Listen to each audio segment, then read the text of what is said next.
नमस्कार, पुष्पाज खमंग किचनमध्ये आपले खूप स्वागत।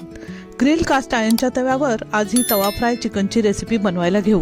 चिकनचे 2 मॅरिनेशन करायचे आहेत। चला तर स्वच्छ धुवून घेतलेल्या चिकनला प्रथम मीठ, त्यापाठोपाठ हळद, आलं लसूण पेस्ट, लिंबूचा रस लावायचा आहे आणि एका तासासाठी झाकून ठेवायचे आहे। एका तासानंतर हळद, काश्मीरी लाल तिखट, तेल या फर्स्ट मॅरिनेशनच्या चिकनला पुन्हा लावून घ्यायचे आहे। 2 टेबलस्पून घट्ट दही या चिकनला चांगले चोळून लावायचे आहे। यामुळे चिकन ज्युसी होते। ग्रिल्स असलेल्या कास्ट आयर्नचा तवा आपण वापरलेला आहे, त्याला गरम करायला ठेवायचे। तूप लावून हे मॅरिनेशन केलेले चिकन यावर व्हिडिओमध्ये दाखवल्याप्रमाणे ठेवायचे आहे।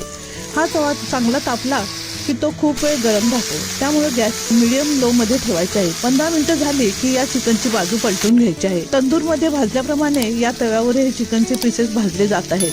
बघा, झालं आपलं तवा फ्राय चिकन। हे चिकन असंच खायला पण छान लागतं, भाताबरोबर किंवा सॅलड बरोबर खूपच चविष्ट लागतं। ग्रेव्हीमध्ये घालून सुद्धा हे चिकन मसाला म्हणून खाऊ शकता। अशा खमंग रेसिपी पाहण्यासाठी पुष्पाज खमंग किचनला सबस्क्राईब करा।